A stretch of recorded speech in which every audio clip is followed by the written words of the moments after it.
Inna rabbaka ahata bin nas wa ma ja'alna ar-ru'ya allati araynaka illa fitnatan lin-nas. Asyhadu an la ilaha illallah wa asyhadu anna Muhammadan abduhu wa rasuluh. Allahumma salli ala sayyidina Muhammad wa ala alihi wa ashabihi ajma'in. Alhamdulillah yang saya hormati seluruh ahli-ahli jawatan kuasa masjid, hadirin hadirat muslimin muslimat, mudah-mudahan dirahmati oleh Allah Subhanahu wa taala. Kisah tentang Isra' dan Mi'raj ini disebut di dalam Al-Quran, ada di dalam surah Al-Isra' ayat yang pertama. Bismillahirrahmanirrahim. Subhanallazi asra bi'abdihi lailan minal masjidil haram ilal masjidil aqsa. Kemudian disebut oleh Allah di dalam surah An-Najm, surah An-Najmi pada ayat yang ke-13 sehinggalah pada ayat yang ke-18. Juga Allah Ta'ala sebut tentang Mi'raj di dalam surah Al-Isra' ayat yang ke-60. Ayat yang saya bacakan tadi pada ayat yang ke-60 cerita tentang Mi'raj. Yang cerita tentang Isra' tadi dalam ayat Al-Isra' ayat pertama. Cerita tentang Mi'raj, Nabi Muhammad tengok malaikat Jibril tu dalam surah An-Najm, bermula ayat 13 sampailah pada ayat yang ke-18. Maknanya kisah Isra' dan Mi'raj ni dalam Quran. Jadi siapa yang tak percaya Nabi Mi'raj, siapa yang tak percaya Nabi Isra', kafir. Tu jawapan dia. Sebab hari ni dah ada satu gerakan, dia kata kita mana-mana ajaran yang sampai pada akal kita, kita terima. Mana-mana cerita, mana-mana hukum, apa benda yang akal tak boleh terima, kita tolak. Dah ada dah yang buat gerakan macam tu. Gerakan gila macam tu. Dia pula, akal dia pula nak mengkaji hak Allah Ta'ala cipta. Akal dia pun Allah bagi. Dia kata Isra' dan Mi'raj ni benda hak tak tercapai, benda hak akal tak boleh terima. Maka kita kata, dia kata kita tolak. Dia lah kata, bukan kita kata. Maka tak percaya pada Isra' dan Mi'raj, hukum dia kafir. Mana benda yang ada dalam Quran engkau tolak, mana ayat yang ada dalam Quran kau tak percaya, hukum dia kafir. Bukannya susah hidup kita. Contohnya apa? Dia tak percaya adanya sihir. Dia tak percaya adanya sihir. Bila kita kata awak ni nampak gayanya ada mainan sihir dalam kes rumah tangga awak ni, sebab awak benci pada isteri awak pun menyampah pada awak pada satu tahap gila-gila punya bencinya. Tak boleh tengok langsung, bila tengok jadi meluap, nak bergaduh semua. Kita kata ni tanda sihir. Dia kata mana ada Ustaz, ini stres. Ini stres biasalah, kita laki bini lagu tu lah. Kadang yalah manusia ni. Kita kata sihir. Dia kata mana ada sihir. Sihir zaman dulu kala ada, zaman sekarang tak ada. Sihir ni sampai kiamat dah. Lagipun dia kata saya pelik Ustaz, sihir ni kalau betul sihir ni ada Ustaz, pasal apa dia duk berlaku kat orang Melayu ya? Hak cerita pada orang kafir, hak lain pada orang bukan Melayu tak jadi pun. Saya kata hang buka Quran. Wattaba'u ma tatlu syayatinu ala mulki Sulaiman wa ma kafara Sulaiman walakinna syayatina kafaru yu'allimuna an-nasa as-sihr. Kisah sihir ni sejak zaman Nabi Sulaiman. Antara sihir yang paling awal yang diajar, yang diamalkan pada masa itu, ma yufarriqu bainal mar'i wa zawjih, bagaimana nak menceraikan suami dan isteri. Sihir boleh menceraikan suami isteri, dia jadi benci, jadi meluat, jadi tak nampak, jadi macam-macam. Dan ayat tu cerita dah zaman Nabi Sulaiman dah ada orang mengajar sihir. Nama dia Harut dan Marut. Duk mengajar. Dia ada dah. Dan kita tanya balik, Nabi Sulaiman tu Melayu kan? Kalau hang kata Ustaz, Pasal apa kalau ada? Pasal apa jadi kat orang Melayu lah, santau lah, pengasih lah, apalah. Nabi Sulaiman tu bukan Melayu, umat dia bukan Melayu. Maknanya dia tak kira bangsa. Sampai sekarang pun ada. Dapat jadi bodoh pun ada. Minum-minum air jadi bodoh. Sihir membodohkan orang. Banyak juga. Baik, jadi dalam ayat ini, surah Al-Isra ayat 60, Allah Ta'ala sebut apa kepada kita? Wa idh qulna laka, dan ingatlah ketika kami berkata kepada engkau. Apa yang Allah Ta'ala kata? Inna rabbaka ahata bin nas, sesungguhnya ilmu Tuhanmu meliputi seluruh manusia. Ahata bin nas maknanya ilmu Allah Ta'ala ni meliputi semua. Jangan kita duk rasa kita pandai. Jangan duk rasa kita ni ada doktor, kita rasa lebih pandai daripada orang lain. Ada PhD, kita rasa pandai. Tak ada apa ilmu kita ni. Otak kita ni tuan-tuan, selalu orang sebut otak ada dua, kiri kanan. Otak kiri, otak kanan. Pulang kat tuan-tuan lah. Tuan-tuan nak tengok otak belah mana. Tapi yang saya nak sebut, otak ni ada 3 step. Otak bahagian depan kita, nama dia dahi ni. Otak hak tengah-tengah, otak hak belakang. Okey, otak depan, otak tengah, otak belakang. Apa masalah ustaz? Tak ada masalah apa, nak cerita pasal otak. Kalau kita ni jatuh tertomoy, benjoy dahi, okey, no problem. Tapi kalau kita jatuh bilik air, terlentang ke belakang, jadi apa? Tak tahu, tuan-tuan jawab sendiri. Berapa ramai hak mati jatuh terlentang bilik air?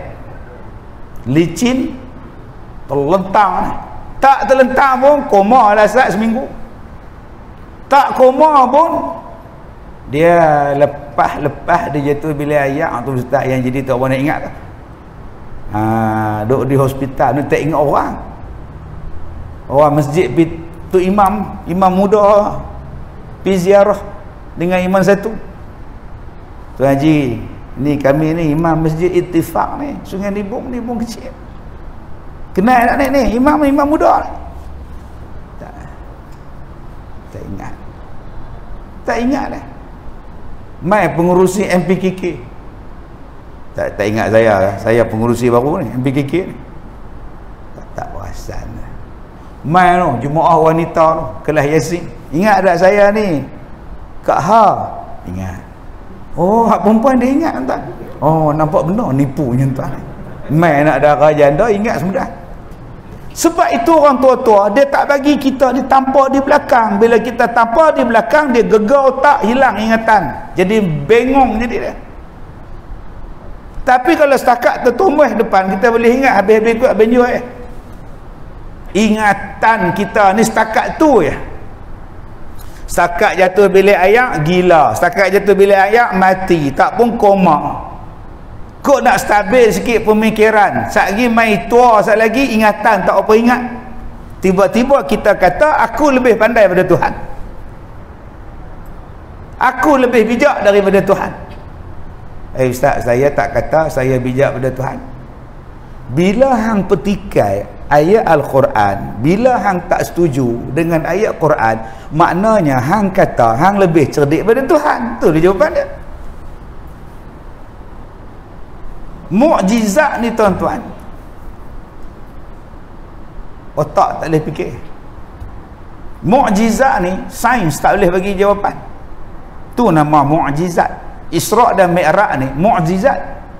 Sains tak boleh bagi jawapan. Hang pula nak kata selagi mana dia tak boleh mencapai akal kita, kita jangan percaya. Lah, hang tak belajar sungguh mukjizat yang berlaku kepada para nabi atau rasul. Hang tak belajar ke? Mukjizat ni benda pelik. Benda pelik yang menyalahi adat, lain daripada kebiasaan. Kalau kita kena bakar, bentung. Tuan-tuan duk tengok kawan-kawan kita hak mati kena bakar. Untung baru ni penyanyi Hindustan, makcik tua 90 lebih lah mati kena bakar, kesudahan dia. Dah lah awak balik pesak tu Abu balik pergi rumah, Abu anak hanyut kat sungai. Pasal apa? Pasal dia manusia, bila kena bakar jadi abu. Tapi Nabi Ibrahim kena bakar jadi apa? Hang boleh bagi jawapan, orang tak terbakar. Api menjulang tinggi tapi dia tak terbakar. Pasal apa? Pasal dia Nabi. Pasal apa dia jadi tak terbakar? Pasal dia mukjizat. Apa dia mukjizat? Benda yang menyalahi adat.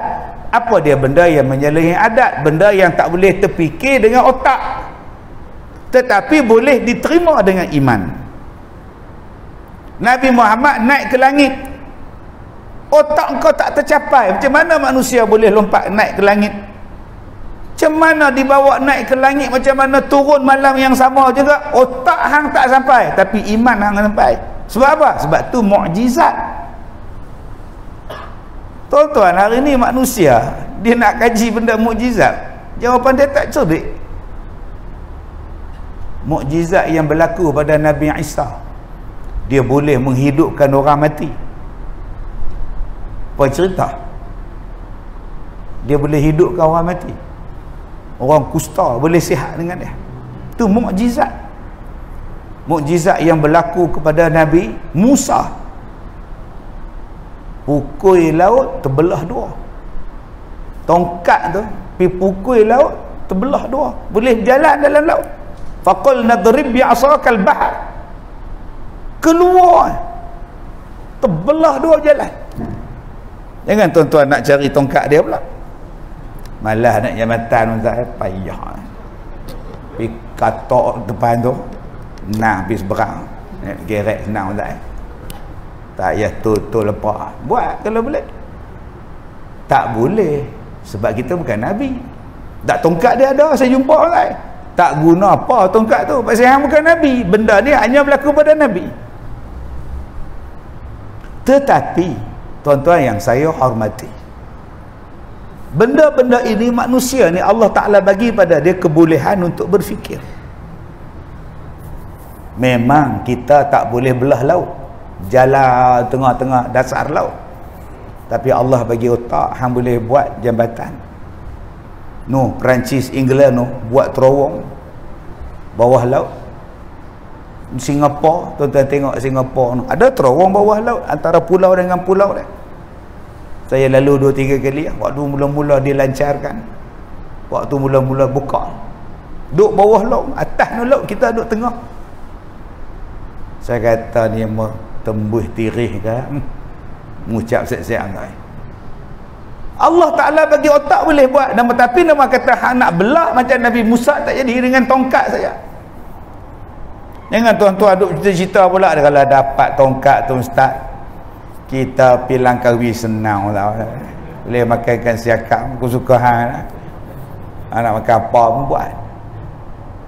Nabi Muhammad dia mi'raj ke langit, terbang pi buruk, naik buruk pi Baitul Maqdis. Tak apa, kita tak boleh buat, tapi Allah Ta'ala bagi otak, pi cipta kapal terbang, pi cipta kapal terbang. Jadi ni tuan-tuan yang Allah Ta'ala bagi kepada kita. Otak kita tak boleh sampai pada satu mukjizat, tetapi iman boleh sampai. Otak kita tak boleh cari, tak boleh sampai mukjizat tu 100%, tetapi dengan otak kita ni kita boleh buat benda-benda yang ada keistimewaan sedikit. Sebab tu hari ni orang pakai baju kalis api, dia pakai shoot, dia pakai baju, dia redah dalam api, tak terbakar. Pasal apa? Baju dia tu kalis api. Ada orang buat bomba pakai tu. Lepas tu agak-agak rumah terbakar, standby nak selamatkan surat beranak, dia pakai baju tu, keluar balik elok, tak terbakar apa. Ini yang kita nak cakap pada malam ini tentang Isra' dan Mi'raj, satu benda ajaib yang Allah Ta'ala berikan kepada Nabi kita, Nabi Muhammad sallallahu alaihi wasallam. Pertama, Allah kata apa? Wa ma ja'alna ar-ru'ya allati araynaka illa fitnatan linnas. Dan tidaklah kami jadikan apa yang kamu nampak, apa yang kamu tengok dalam perjalanan kamu itu, melainkan ia yang merupakan suatu fitnah, ujian kepada manusia. Dalam ayat ini Allah Ta'ala sebut ar-ru'ya. Ar-ru'ya ni ialah benda yang ditunjukkan kepada Nabi Muhammad dalam peristiwa Mi'raj. Ada juga terjemahan dia kata ar-ru'ya tu mimpi.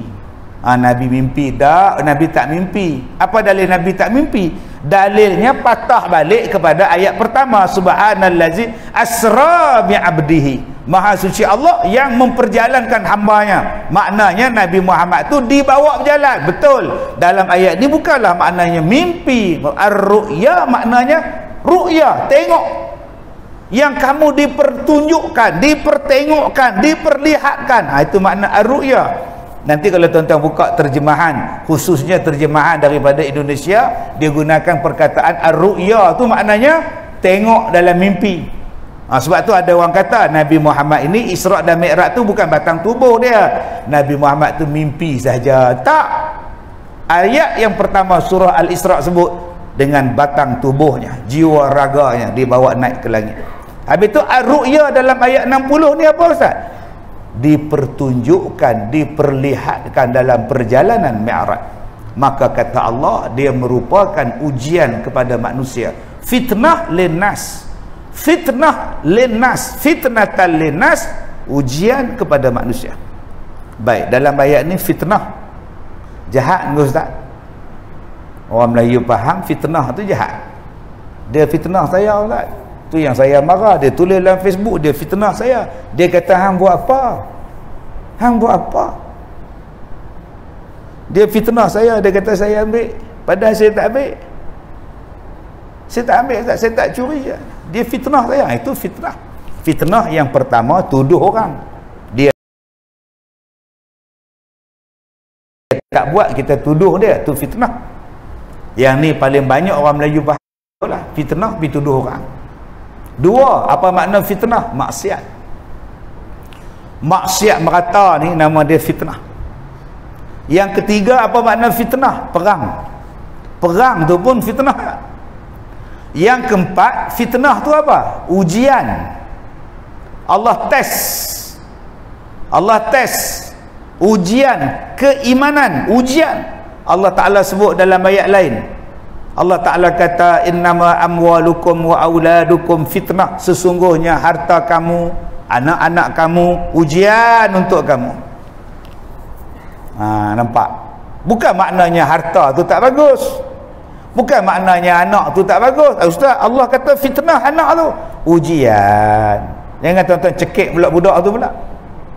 Balik rumah duk tengok anak duk tidur bagus punya. Pergi ambil batai, pekuk dia. Abang, pak saya apa buat kat anak kita lagu tu? Aku mengaji dengan Ustaz Kazim tu. Anak ni fitnah. Tu yang aku pekuk. Abang tak nak pekuk abang pula. Abang pun fitnah juga. Sebab abang tu anak pada mak abang.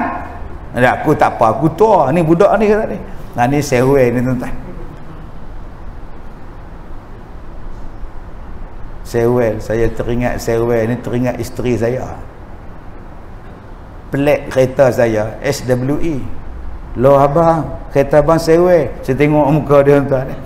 Tak guna betul, baru saya perasan sewel. Betul lah tuan. Teringat ke sewel pula.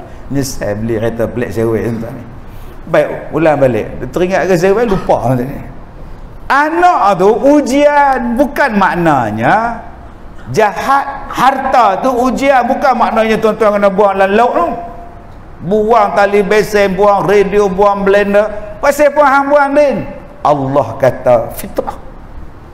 Nanti hang buang apa? Semua aku buang. Sehari hang nak makan apa? Aku pergi masjid. Takkan mereka tak ada murtabak? Takkan mereka tak ada nasi biryani free? Ini salah faham kan? Harta ni ujian. Nak tengok kita ni sombong ke tidak? Belagak ke tidak? Tidak. Waktu miskin jalan menunduk. Tunduk jalan. Waktu dah jadi kaya, batuk pun lain. Waktu miskin batuk ni Allah. Tu batuk orang miskin. Jenis tak ada ubat je tuan-tuan ni, malas pergi beli ubat, duit tak ada. Tu kira teruk sungguh. Dia bunyi berdesing di belakang. Ni tak pergi beli ubat ke dia? Pergi buat batuk, duit tak ada. Tapi kata jadi kaya batuk. Lain dah tuan-tuan. Yang ni Haji Ramli buat cerita Alibaba Bujang Lapuk. Menengok Haji Sata dapat harta curi. Dah lah harta tu curi, dia pergi curi harta curi pula. Eloklah, samun tak samun. Kan dia korek lubang. Sekarang aku sudah kaya lah. Berjalan begini lah. Nampak? Dia jadi sombong lah. Belagak lah. Nak tengok kamu ni bakhil ke tidak? Ayat tentang bakhil ni tuan-tuan dalam surah An-Nisa. Balik buka surah An-Nisa. Allazina yabkhuluna wa ya'muruna an-nasa bil bukhl wa yaktumuna ma atahumullahu min fadlih, kata Allah. Kemudian ada lagi ayat wala yahsabannal ladzina banyak ayat tentang bakhil.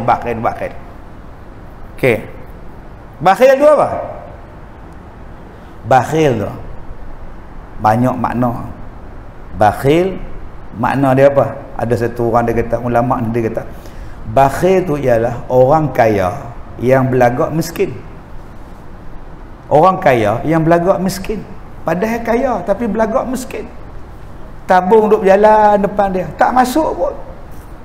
Pasal apa tak masuk duit? Macam orang miskin tak masuk duit, dia buat tidung. Dia tak ada duit, habis-habis kuat dia tolak. Orang kaya ada duit tapi macam orang miskin punya perangai. Tak ada duit. Sedekah tidak, zakat tidak, apa pun tidak. Itu nama dia bakhil. Maknanya orang yang tidak menginfakkan hartanya pada jalan Allah. Orang yang tidak membelanjakan hartanya pada jalan Allah. Orang yang tidak bersedekah, itu nama dia bakhil. Di hari kiamat Allah jadikan harta dia itu jadi ular, duk hambak dia di hari kiamat. Ustaz ulang balik, dia tak sedekah. Nak tanya pada ustaz, sedekah ni wajib ke sunat? Sedekah ada wajib, ada sunat. Sedekah wajib nama dia zakat. Sedekah tuan-tuan duit dalam tabung tu sedekah sunat. Dua-dua dia tak buat. Hak wajib tak buat, hak sedekah tak buat. Nama dia bakhil. Tadi ustaz kata sedekah tu sunat. Ya. Tapi tak sedekah Allah balas dengan balasan buruk di hari kiamat. Maknanya sunat tu sunat berat. Maknanya sunat tu sunat yang berat. Walaupun dia sunat tapi ada ancaman daripada Allah kalau kau tak buat. So jangan anggap ianya semata-mata sunat. Tuan-tuan tak sembahyang malam, tak ada ancaman. Tuan-tuan tak buat sembahyang tahajud, tak ada ancaman. Sesiapa yang tak sembahyang tahajud, tak ada. Pakai baju putih, sunat pakai baju putih sembahyang Jumaat. Siapa yang pakai baju merah, tak sebut tuan-tuan, pakai baju merah pink, aku suka dia. Tapi ada benda sunat, namanya sunat, tapi tak buat, hang kena. Contohnya apa? Tak tahu, tuan-tuan fikir sendiri. Fikir sendiri apa saya cakap ni. Sebab ni hari ni ada orang kata ni hak kita macam ni, tak apa, dia sunat je. Yang penting sembahyang. Sedekah tu sunat. Hang tak bagi, hang kedekut, balak tunggu hang. Ni hak kita sembahyang. Tak apa ustaz, janji kita sembahyang. Tak apa, tak ni pun tak apa. Jangan main-main tuan-tuan. Takkan 3 tahun tak boleh rapat ni. Tang mana yang bahaya ni? Jaga-jaga tuan-tuan. Benda ni saya cakap awal, 3 tahun dulu saya cakap dah. Sampai bila nak sembahyang ni? 3 tahun dulu, waktu orang lain semua tak cakap, saya dah cakap dalam TV lah. Saya cakap awal-awal sekali saya kata. Sampai bila kita nak sembahyang menyalahi Nabi SAW? Jangan main-main. Dia ada ancaman. Kalau tak ada ancaman, tak apa. Ada sunat yang kalau kita buat dapat pahala, tak buat tak apa. Tapi ada benda sunat kalau kita buat dapat pahala, dan kalau tak buat, ada. Nama dia apa? Tadi saya sebut sedekah. Sunat buat dapat pahala. Kalau hang tak bagi, hang tak sedekah, hang kedekut, apa jadi? Ada balasan dia. Serupalah ini pun. Sebab tu jangan sebut ianya semata-mata sunat. Jangan. Walaupun kita kata dia benda-benda sunat, dia tak apa. Jangan. Kena tengok balik benda tuan. Baik, kata Allah, fitnah ini, Isra' dan Mi'raj ni jadi fitnah pada manusia. Betul? Nabi Muhammad turun, ya, Nabi Muhammad cerita, aku balik pada Baitul Maqdis 1250 km. Kemudian aku naik ke langit, kemudian aku turun. Orang kafir kata, sak mak, ulang balik. Semalam aku pi Baitul Maqdis, Masjidil Haram, lepas tu aku naik ke langit. Ni aku turun tadi malam pagi tadi, ni aku nak cerita ke hampa ni, mainlah aku nak cerita ni. Orang kafir kata, kalau aku panggil geng-geng aku, kawan-kawan aku main dengar hang nak cakap ni, hang boleh tak ulang balik apa yang hang cakap tadi? Dia kata boleh. Rasulullah kata tak apa. Abu Lahab, Abu Jahal panggil and the gang. Masa tu tak ada WhatsApp. Tak ada WhatsApp group gitu tuan. Pakak duk panggil, oi, pakak mari semua. Dia kutuk Rasulullah. Selama ni apa aku duk kata apa tak percaya Nabi Muhammad naik ke lentong besar ni. Ada pi Baitul Maqdis. Orang jalan dekat sebulan baru sampai, dia malam ni boleh pi, malam ni balik. Apa orang mula kata pada Nabi, ni Abu Bakar, ni kawan hang ni, hang duk percaya kat dia, hang percaya ke? Abu Bakar selambat jawab, kalau dia cakap lebih daripada itu aku percaya. As-Siddiq Allah Ta'ala bagi kat dia. Rupa-rupanya golongan yang tak percaya waktu Nabi mula-mula cakap di Mekah itu, sampai sekarang ada orang tak percaya Nabi naik ke langit. Sebab ni ayat Quran. Bukan kata ayat ni hanya berlaku pada Abu Lahab, Abu Jahal. Sampai sekarang macam-macam jenis Abu tak percaya. Dia tak percaya. Bila kita cerita Isra' Mi'raj, dia sengit mulut dia. Cerita. Nampak tak? Buatnya batuk pergi mati baru tahu. Dia boleh buat gelak tuan bila kita cerita Isra' Mi'raj. Habis-habis. Kalau Allah nak jadi kat dia, sampai ke mati dia duk gelak. Habis-habis. Orang duk gelak tak habis-habis dia. Aku tak percaya Isra' Mi'raj. Buat melekeh dengan sunnah Nabi ni tuan. Yang Nabi cakap, yang Allah cakap tu benar. Sadaqallahul azim. Kita ni kalau khutbah nak habis, kita tahu waktu khutbah duduk atas motor buka pisang kan, dia masuk dalam masjid, bila dia start masuk, imam barakallahu li walakum bil Quranil azim, baru dia start masuk. Nak habis nak habis. Mana dia tahu nak habis? Barakallah. Selagi tak ada barakallah tu, dia barakallah lagi ada kat situ. Manusia ni bila dia tahu qari tu nak habis baca Quran, bila ayat lah tu dia panjanglah dah. Wa huwas sami'ul alim. Kita di rumah boleh sambung sadaqallah, boleh sambung. Apa makna sadaqallah? Maha benarlah Allah yang maha agung. Maknanya ayat Al-Quran ni benar. Bila Allah kata ayat Al-Quran ni benar, jangan tolak lagi. Tak ada. Saya bukan tolak Ustaz, tapi kita tak boleh menjadi orang yang macam kita ikut kan. Apa salah ke kita bertanya Ustaz? Saya bukan menolak, saya cuma bertanya Ustaz. Macam mana Nabi, manusia biasa tak ada oksigen naik ke langit? Dia fikir kepala otak dia.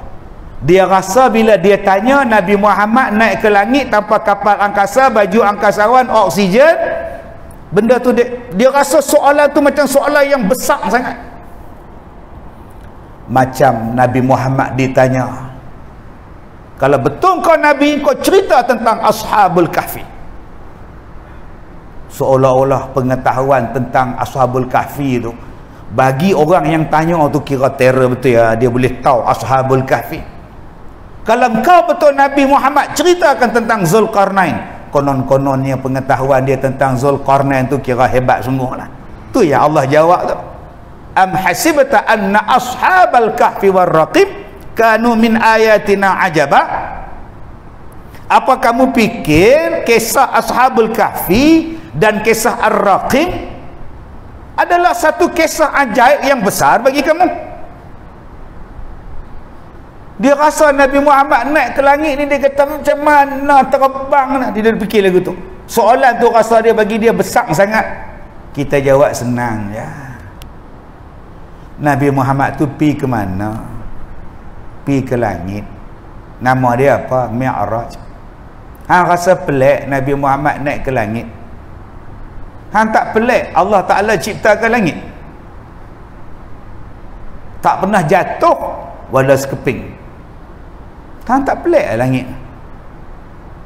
Tak pernah ada tiang, tongkat dia.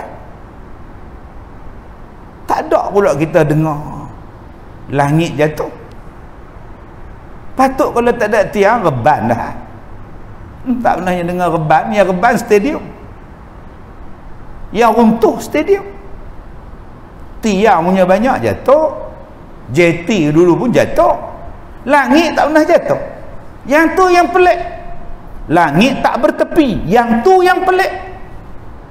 Apa sangat Nabi Muhammad diangkat naik ke langit? Tak mana peliknya? Yang mencipta langit itu yang mengangkat Nabi Muhammad naik ke langit. So what?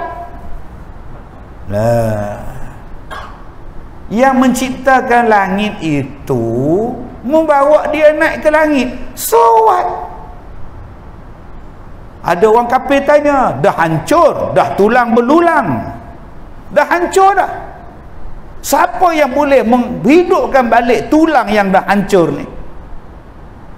Dia bawa tulang ni tuan-tuan, dia patahkan depan Nabi ni, dia patah hancur. Muhammad, engkau kata manusia akan dibangkitkan semula. Sekarang ni tulang manusia, aku patah-patahkan dia, dah hancur. Siapa boleh hidup balik kah? Siapa yang hidupkan balik? Dia tanya pada Rasulullah. Rasulullah jawab, yang menghidupkan ialah yang mula-mula menciptakan dia dulu. Siapa yang mula-mula menciptakan dia waktu dia hidup? Allah. Kalau gitu Allah lah yang menghidupkan. Apa yang pelik? Daripada tak ada kemudian manusia ada. Apa yang susah? Kalau Allah mengadakan balik sesuatu yang pernah ada. Tak ada yang sepelik. Tuan-tuan yang saya hormati, kita lihat pengajaran Isra' dan Mi'raj. Subhanallah, Masya Allah. Orang kita, dia bukan nak ambil pengajaran pada Isra' Mi'raj. Dia nak ambil apa yang berselisih tentang Isra' Mi'raj. Itu perangai orang sekarang. Dia kerja dia nak bawa fahaman yang berbeza, yang lain daripada fahaman orang lain. Kalau dia boleh bawa fahaman baru, kira terah. Yang tu yang dia nak. Macam dulu kita tiap-tiap tahun Menteri Kedarah bubur Ashura, satu kampung main duk kacau di surau, bawa segala kacang kuda, kacang hijau, segala makneka kacau. Kita cukup seronok kalau kita boleh main cakap. Nabi tak buat. Bangga tuan-tuan kalau kita cakap itu. Tak pernah Nabi buat. Nabi tak pernah. Orang suka lawan daripada kebiasaan. Itu perangai kita. Serupa kita duk belajar Isra' Mi'raj ni berlaku 27 Rejab di Malaysia ni. Orang duk faham 27 Rejab itu adalah tarikh Mi'raj. Dia mai pula dia kata sebenarnya kalau kita lihat kepada pendapat dia bukan 27 Rejab, dia berlaku pada bulan Ramadan ya, bulan Ramadan ya. Oh sudah. Kita hak baru dengar ni, oh Ramadan. Tetapi sebenarnya kalau kita tengok pada pendapat satu lagi ulama, dia mengatakan berlaku pada bulan Syawal. Syawal pula dah. Sudah tuan-tuan. Lama-lama hak balik daripada masjid ni, hak ni Syawal, hak ni Ramadan, yang ni Muharram, yang ni Safar. Sebiji cerita P.Ramlee. Muharram, Safar. Menantu ayah dah. Muharram, Safar, Syawal. Sudah tuan-tuan. Kopinya hitam, melekat. Tak ada gula, tak ada makna. Sebiji tompel tuan-tuan ni. Kita suka mengajak orang supaya jadi berkecamuk. Hang nak bawa pahaman hang seorang sudah. Kita sendiri sepakat 27 Rejab berlaku beberapa bulan sebelum Nabi Muhammad hijrah, selesai masalah. Dia bawa pula ajaran Nabi Muhammad Isra' Mi'raj sebelum Nabi Muhammad diangkat menjadi Nabi. Satu lagi pening kepala. Lama-lama seolah-olah Islam ni tak ada. Tak ada. Ni nak main Syaban pula dia timbul Syaban. Asal setiap bulan kita bergaduh. Bulan Rejab gaduh jawab bulan Rejab. Habis bulan Rejab 2-3 hari ni main Syaban. Bergaduh pula nisfu Syaban. Pasal apa baca Yasin? Tak boleh ke baca? Tak pasal apa baca? Dia tanya pula dah. Tak takkan salah ke Allah suruh baca Quran kami baca Yasin? Tak banyak lagi ayat Quran. Pasal apa Yasin? Lah dia tanya pula dah. Tak kami Yasin lah kami lancar apa, pejam mata boleh ikut. Surah lain saya kena tengok, saya tak lancar. Tapi kalau Yasin ni bersandar kat tiang sambil pejam mata boleh ikut.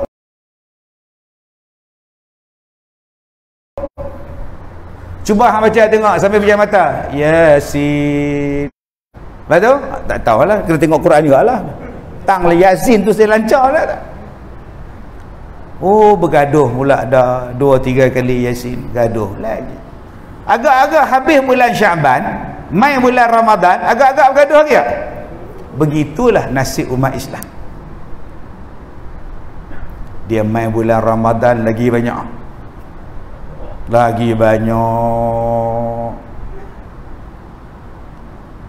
Tu imam baca panjang. Dia sebenarnya kadar bacaan panjang tu. Sudah. Dicerita pula. Malam besok imam rajuk baca inna a'tayna. Bahagi 2. Inna a'tayna kal kawthar. Allahu akbar. Fasalli li rabbika wanhar. Allahu akbar. Inna sya tu rakaat ketiga dah sambung. Zalim betul tu imam ni. Pada muka hampa aku baca panjang salah, aku baca pendek salah. Tak habis-habis.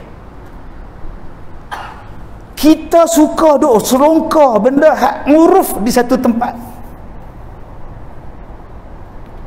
Kita suka selongkar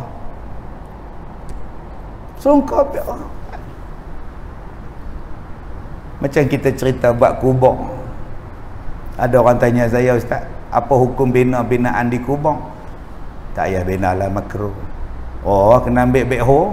Buat apa? Nak tolak. Nak tolak apa? Nak tolak satu kubur bukannya banyak, bukan sikit. Nak tolak apa? Nak tolak binaan kebuk lah apa. Kena kepuk semua kena tolak. Tu betul apa? Dalam Ustaz kata makruh. Saya kata makruh. Hak mana dah buat tu biar pergi kat depa. Kalau habis tolak dengan backhoe, dengan hang silap-silap hang buat backhoe. Hak mana dah buat biar pergi depa. Hak mana baru buat tulis. Yang mana dah masuk lama asrama dia, depa dah buat biar pergi lah. Asrama lama.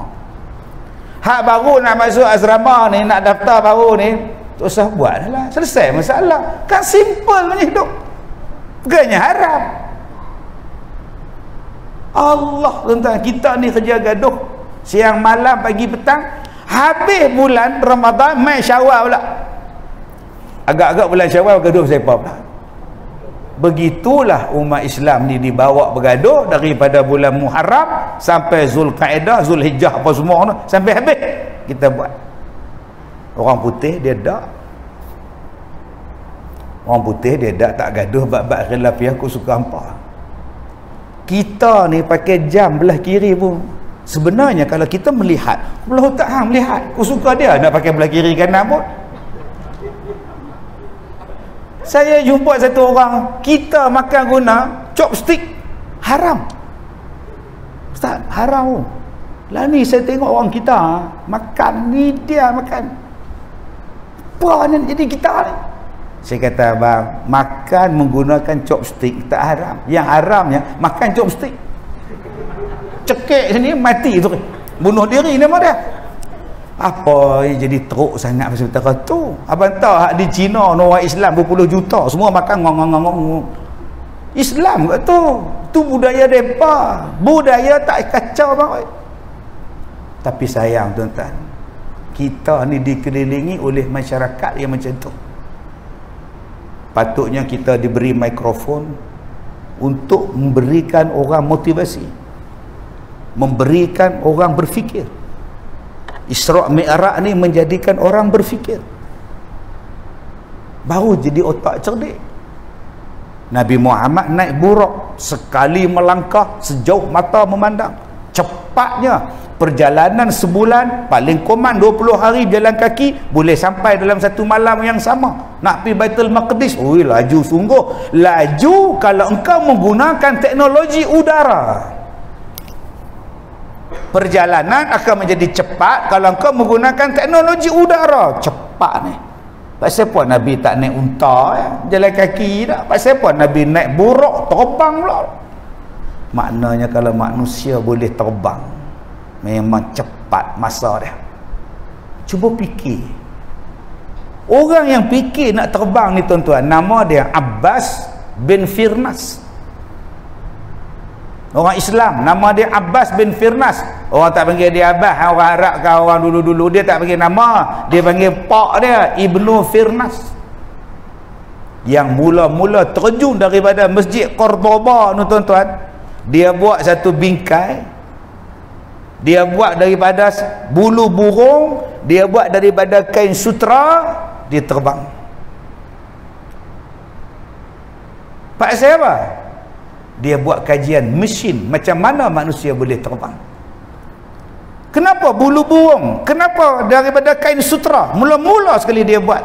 Daripada situ mula orang berfikir bahawa satu hari manusia boleh terbang menggunakan teknologi mesin. Siapa yang mula-mula buat? Ibnu Firnas. Tapi orang kita asyik bergaduh. Akhirnya teknologi terbang, ilmu terbang yang mula-mula Ibnu Firnas buat dapat dekat orang putih, dapat dekat orang barat, dan mereka menjadi orang paling kaya, paling hebat, menguasai dunia sebab mereka menguasai udara. Orang kita gaduh tak mana? Nak gaduh apa? Nak gaduh 8 ke 20 tak habis-habis. Taklah bagi gaduh pula 8 20 8 20. Selawat boleh tak boleh? Depa dah terbang lah. Tuan-tuan tengok sekarang Ukraine duk perang dengan Rusia. Rusia dia kuasai udara, gaduh apa dia? Tak gaduh dia. Amerika dia menguasai udara. Amerika tu duk ada jet fighter jet duk ada lebih daripada 13,000 buah. 14,000 dia ada. Dia gaduh apa tuan? Kalau sekali dia terbang 2,000 km sejam boleh sampai. Jet. Fighter jet. Rusia duk ada berapa ribu. Peduli apa dia pun nak perang. Jarak Rusia dengan Malaysia ni tuan-tuan dekat sikit pada Mekah. Kalau dia main kat kita tuan-tuan, naik kapal terbang tu 2 jam sampai. Tuan-tuan jangan kata pula jauh, depa tak boleh main. Kita duduk Penang, ingat ni. Jauh depa tak main. Hampa ingat dia main naik basikal. Jepun boleh masuk tanah Melayu naik basikal. Depa naik fighter jet 2 jam sampai. Saat Amerika ada 14,000. Rusia, Ukraine tu tak ada apa bagi Rusia ni. Dia gelak yang tuan ni.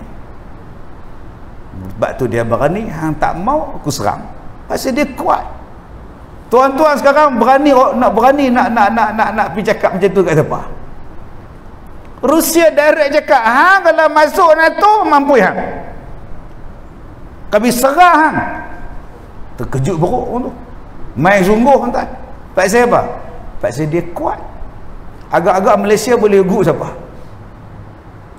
Nak ugut siapa? Kita ada 25 jet. Tu pun pecah tayar. Jatuh tengah bendang satu. Kuasai teknologi langit. Bila kita menguasai teknologi langit, teknologi udara, kita jadi hebat. Tuan-tuan yang saya muliakan, apa teknologi langit yang kita nak ambil daripada cerita Isra' dan Mi'raj? Dulu kita driver taksi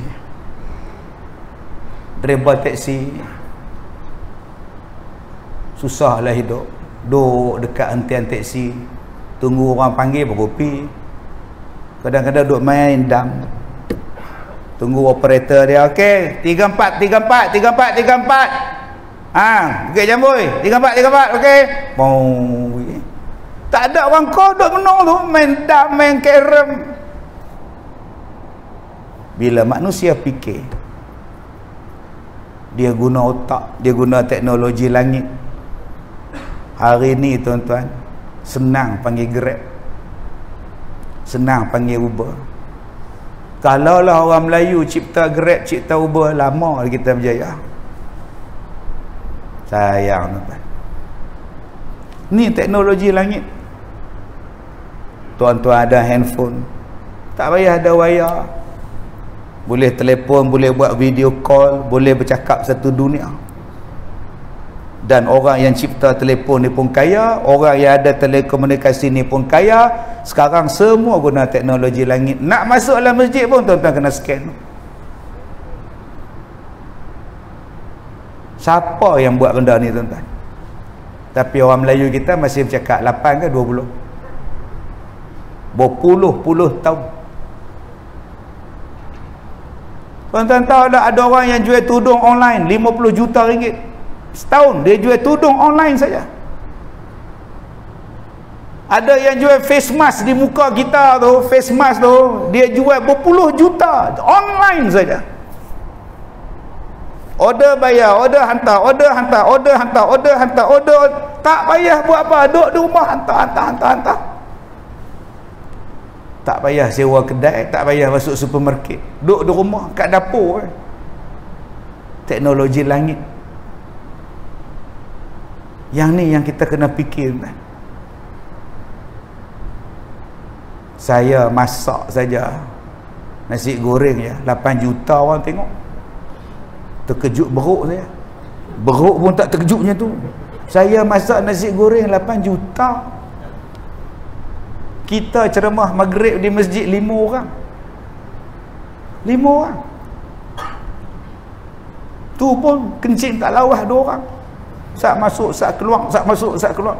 Nama amat sejuk kencing tak berhenti. Tak masuk apa kok. Bateri habis duk tekan. Ustaz ni kata apalah. Kalaulah kita boleh buat ceramah online, juta. Kalau dulu kita boleh buat ceramah online, juta. Semua guna teknologi langit. Kapal terbang langit, helikopter langit, semua langit. Rupa-rupanya tuan-tuan, yang Allah tunjukkan pada Nabi tu, linuriyahu min ayatina. Allah nak tunjuk tanda-tanda kekuasaan kami. Sebab bila kamu naik di atas, kamu boleh tengok lagi luas. Bila kamu duduk di atas, pemandangan kamu lagi luas, pemikiran kamu lagi luas daripada kamu duduk di bawah. Tuan-tuan ni duduk di Pulau Pinang, penuh dengan bangunan paling tinggi-tinggi di Pulau Pinang ni. Rumah tinggi-tinggi di sini. Lagi tinggi rumah kita, lagi mahal harga dia. Pasal apa? Pasal view dia lagi luas. Berbeza dengan rumah hak tingkat 1, flat hak tingkat 2 murah. Hak atas kena penthouse juta, puluh juta. Saya pergi rumah sahabat saya, rumah penthouse dia macam ni. tengok ada tangga. Tu tangga mana pula?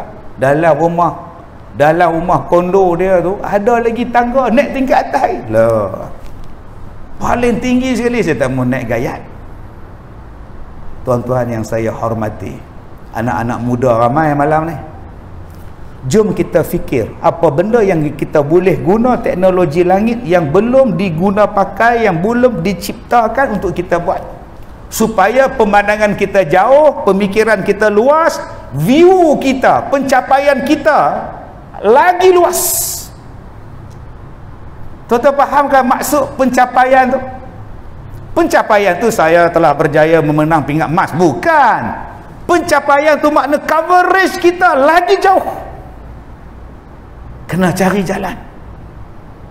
Kalau saya jadi penceramah, saya kena buat benda yang lagi jauh. Saya gunakan langit, teknologi. Yang keempat, tuan-tuan, kita selalu dengar cerita sebelum Nabi Muhammad dibawa Mi'raj, dibawa Isra, bapa saudara dia mati, Abu Talib. Isteri baginda mati, Siti Khadijah. Jadi Nabi sedih. Bila Nabi sedih, Allah hiburkan, Allah bagi anugerah pada Nabi, bawa naik ke langit. Tak yang Nabi sedih ni pasal apa? Ada orang tanya, isteri mati apa yang sedih ingat? Apa yang sedih ingat? Oh, dia tanya apa yang sedih sangat. Nombor satu, bolehkah bersedih kalau mati? Awak tak boleh lah. Tak bolehkah menangis ustaz kalau mati? Awak tak boleh menangis pula. Bukan haram ustaz? Manusia kah? Manusia kalau sedih menangis ke gelak? Orang gila gelak. Kenapa Kak Leha? Suami meninggal. Ni penuh tanya rebutan ni tuan-tuan. Bila mati, jawapan dia sedih lah, menangis lah. Sebab itu hak tukang mandi mayat tok sah lah. Bila isteri tu nak cium mayat suami dia, tok sah lah. Lak ayat mata, lak ni lagi seksa mayat, lak nak lak apa ayat mata. Kawan tu jenuh duk sekor keluar jatuh atas mayat, seksa mayat. Hang seksa dia, bukan dia seksa, hang seksa isteri dia. Yang salahnya meraung. Suami mati dia meraung, abang, abang, itu salah. Pergi duk teriak kat hospital gini, abang, yang tu yang salah. Pergi duk rogol rambut dia. Dalam kitab disebut merogol rambut, koyak baju ni, yang tu salah. Nah, ada je ni buka baju, mai boleh lari. Ajak tumbukkan mai, buka baju, woi, mari polis, lari, woi, polis pula pergi dia, woi, pergi. Berani depan, tak boleh. Yang kedua, meratap.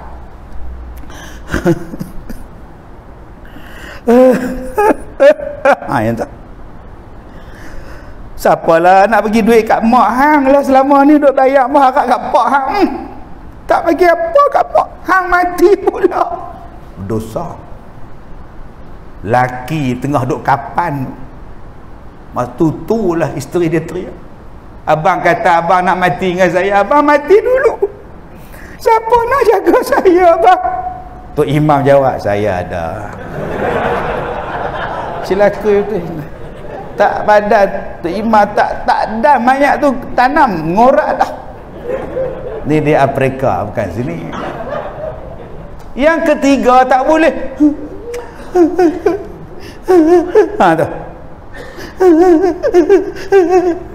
Mesti puang teruk kan ni.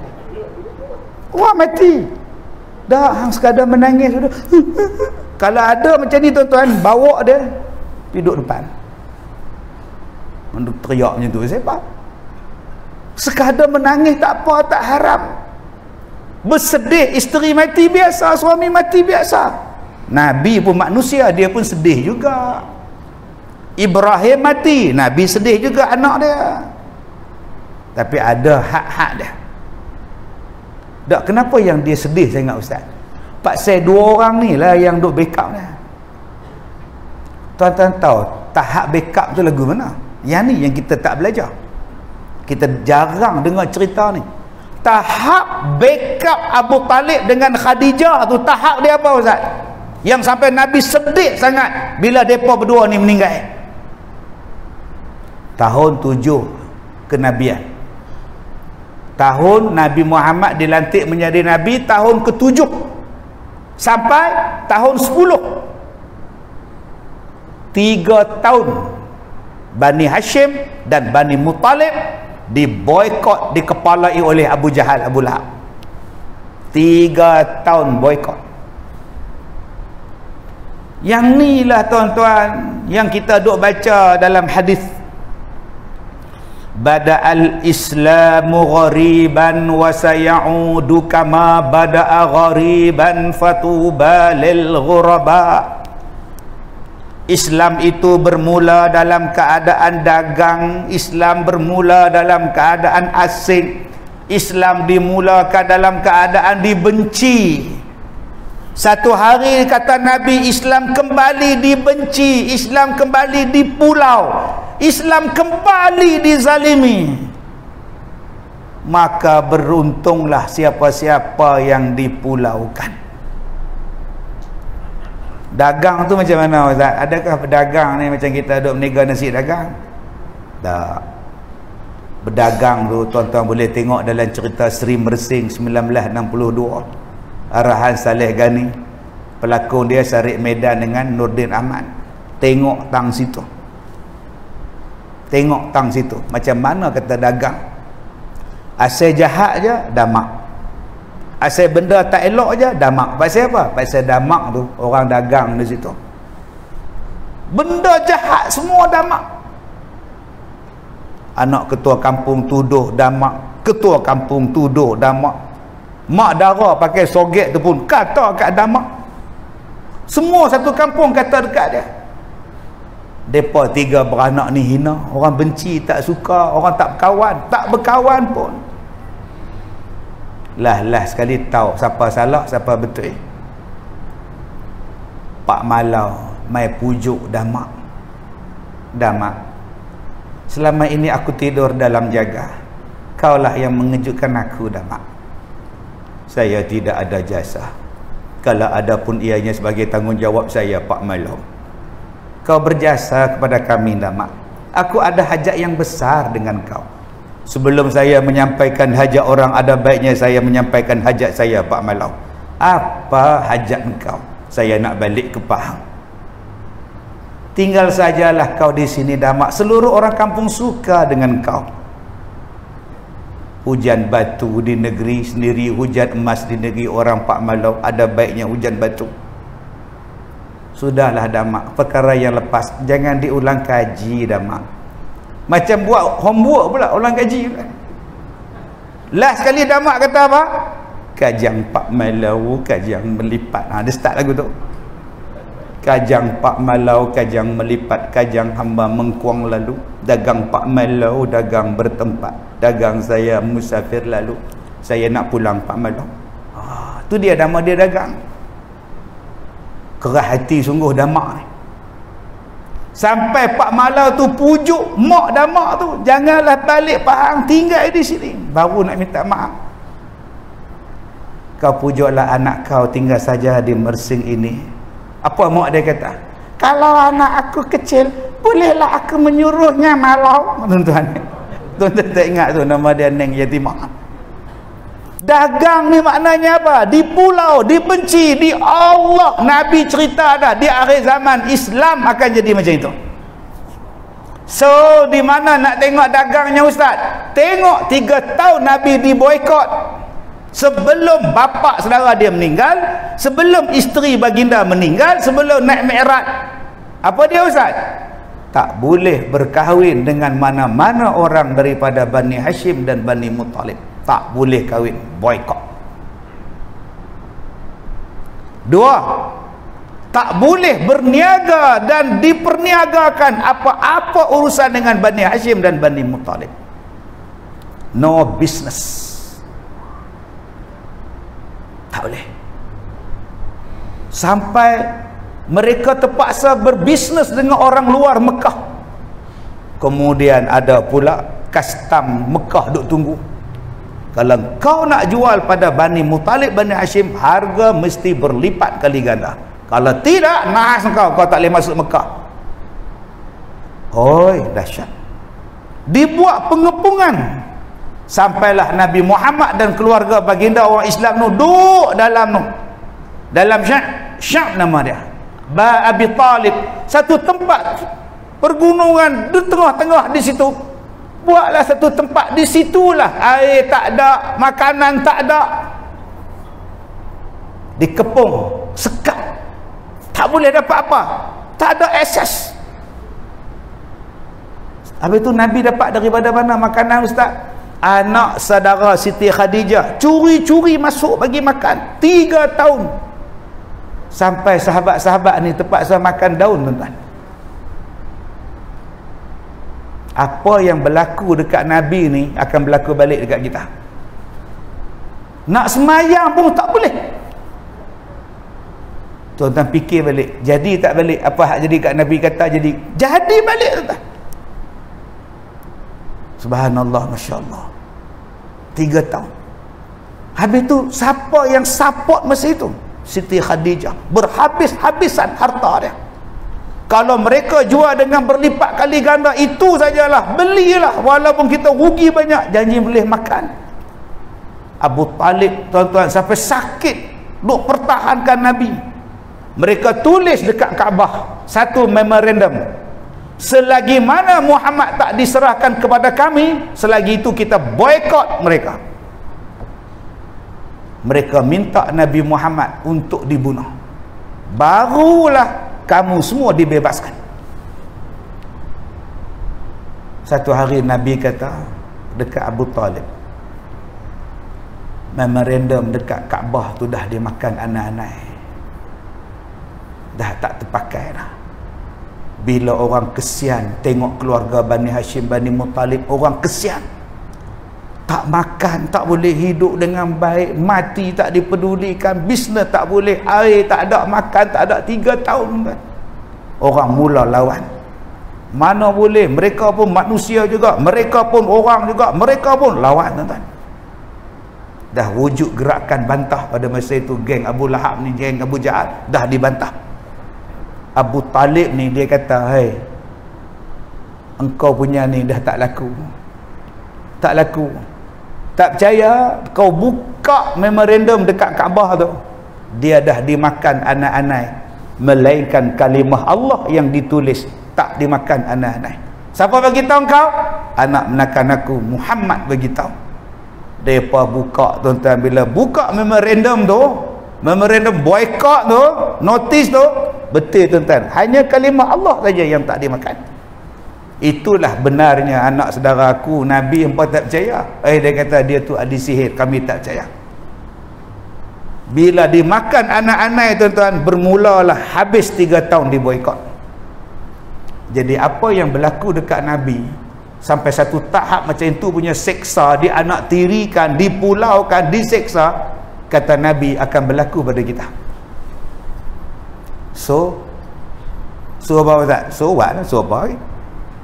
So buatlah persiapan mental dan fizikal. Lepas ni apa pula nak mari ni? Jangan ada rasa kita ni tak apa, kita ni akan insya-Allah dia Taala kita akan balik dah tuan-tuan. Nabi sebut sehinggalah sampai satu saat, kata Nabi, maka akibat daripada boikot yang begitu lama, Abu Talib sakit, Khadijah pun sakit, dan tak lama selepas pembebasan itu mereka berdua meninggal.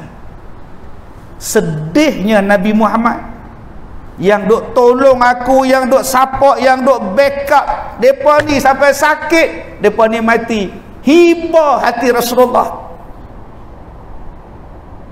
Ditambah lagi pula kok orang di Taif nak bantu Islam, orang Taif pula balik dengan batu halau Nabi sampai berdarah. Nabi Muhammad dibawa naik ke langit.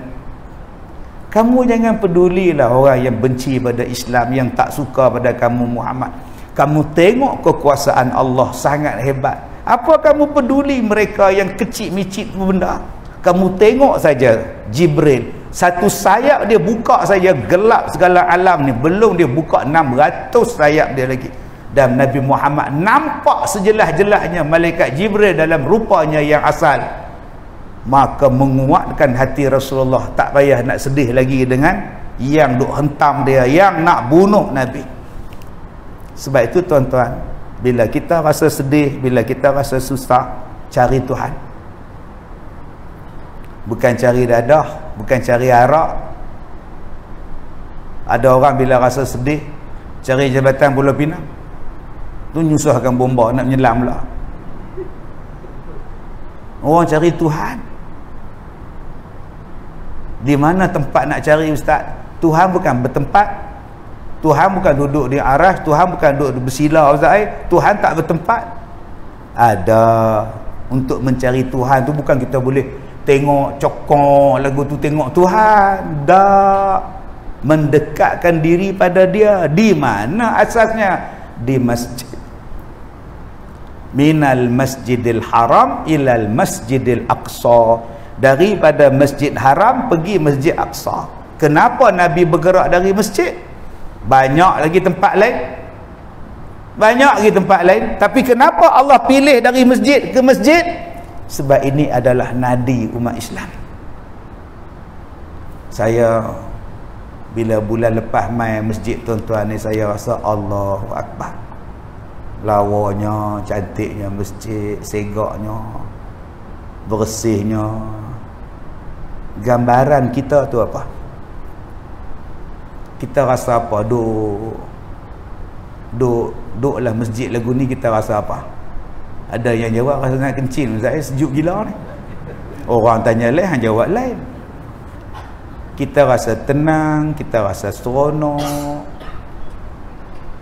Ni tuan-tuan, kalau masjid macam ni, kalau kita susah hati di luar ni, mai duduk di masjid semayang, tenang hati. Mai sujud atas kapet rasa tenang, duduk bawah kipas pula dah tenang, dapat tiang pula lagi tenang. Subhanallah. Pi ke tandas bersih, semua bersih, hati akan jadi tenang. Cuba tuan-tuan sujud atas kapet, turun sujud, belaga lutut, kapet pula tak ada bulu lah, betul-betul guni. Agak-agak bila turun tu jadi apa? Allah, aduh, bunyi aduh. Sujud pula busuk gila. Saya pergi satu surau tu, tak tahu nak sujud tang mana. Sana cicak, sini tek cicak, sana tek cicak. Masjid itu disuruh nak mendekatkan diri pada Allah di masjid. Di sini i'tikaf, di sini ada pengajian, di sini kau nak taubat, di sini kau nak istighfar, di sini kau nak menghidupkan malam. Mai ke masjid. Sebab tu musuh-musuh Islam nampak bahayanya bila orang Islam kuat di masjid. Maka mereka akan mencari jalan macam mana nak jauhkan umat Islam dari masjid. Sebab kalau mereka berkumpul di masjid, mereka kuat. Bila mereka rapat, mereka kuat. Mereka pun kaji ayat Isra' dan Mi'raj. Mereka pun kaji tuan-tuan Masjidil Haram, Masjid Aqsa. Kalau yang ni rapat, yang ni kuat, yang ni hebat, kita akan lemah. Jadikan Islam ini kurang, tidak kuat. Buat macam mana yang mereka nak buat. Dan lebih malang lagi orang Islam ikut membabi buta. Sayang betul tuan-tuan. Masjid ni, cuba tuan-tuan tengok. Hak gelap pun ada, hak cerah pun ada, hak putih pun ada, hak kelabu asap pun ada. Tapi bila duduklah masjid sama. Yang kaya pun ada, hak miskin pun ada, bila duduklah masjid sama. Sama semua, tak ada. Sama je mana ustaz? Sama. Rukuk dia rukuk, punggung hang ngadap punggung dia. Kepala hang ngadap punggung dia. Mai sujud lagu tu, tak ada siapa tinggi. Punggung lagi tinggi daripada kepala. Kita pula duk tengok, duk sujud atas punggung dia. Nak bagi tahu kita ni lemah. Kita sama aja tersedut belagak. Sebelum kita main nak semayang tu, kita sembahyang sunat. Sebelum qomat tu, Allahu Akbar. Sembahyang qomat, sembahyang sunat. Sujud. Lepas sujud, habis sembahyang apa semua, Allahu Akbar, Allahu Akbar, asyhadu an la ilaha illallah, qomat. Semua pakat berjalan, pisah depan. Tuan-tuan pernah fikir? Yang kita duduk berjalan pisah depan tu, kita duduk pijak kapek. Lepas kita duduk depan, orang lain pula main duduk sujud. Sujud tu atas kaki hak kita duduk pijak. Kita duduk di situ. Sekali lagi orang main sujud dalam situ pula bila sembahyang. Tak ada apa. Sama. Tapi orang duduk fikir. Sekarang ni orang fikir. Sebelum aku sujud situ, dia duduk situ. Sebelum aku sujud situ, dia berjalan, dia pijak tang situ. Lagi aku sujud bekas dia pijak pula. Tak boleh. Kita kena buat sesuatu. Tu yang masing-masing ada. Tuan-tuan faham tak maksud saya ni? Dia menjadikan kita ni berpuak-puak. Menjadikan kita rasa besar, tak boleh campur dengan orang. Habis fungsi masjid. Dulu kita kata kita nak menyelamatkan masjid daripada fitnah. Tapi tanpa kita sangka, kita dah memfitnah masjid. Yang mana masjid ini adalah sama. Saya orang Ipoh, kiblat sama. Duduklah. Saya orang Ipoh. Tak ada pula orang tunggu kat depan tu. Dari mana ni? Ipoh. Kiblat sana. Ada tuan-tuan. Berpuluh tahun tak ada. Pakcik dari mana? Dekat ni Taman Brown. Kiblat sana. Ni dari mana ni? Lah aku anak karya. Anak karya straight depan. Ni hang dari mana ni? Seberang perai. Pusing belakang. Ngadak lauk. Tak ada tuan-tuan. Semua sama. Tapi hari ni kita akan jadi balik macam yang Nabi cakap. Sebab tu kata Nabi, siapa yang diuji macam itu, fatuba lil ghuraba, beruntunglah orang yang jadi dagang, yang dibenci, yang tidak disukai. Jadi tuan-tuan, bila kita ada masalah, kembalilah pada Allah. Tidak rugi kita kembali kepada Allah.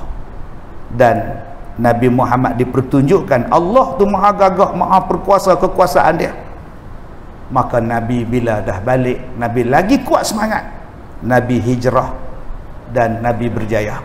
Mudah-mudahan kita semua yang ada masalah sekarang ni, baliklah pada Allah.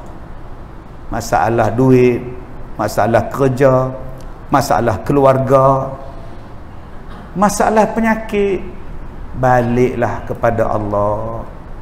InsyaAllah Allah boleh selesaikan masalah kita. Sekadar itu saja tuan-tuan. Saya minta maaf jika terkasar bahasa. Wabillahi taufiq wal hidayah. Assalamualaikum warahmatullahi wabarakatuh.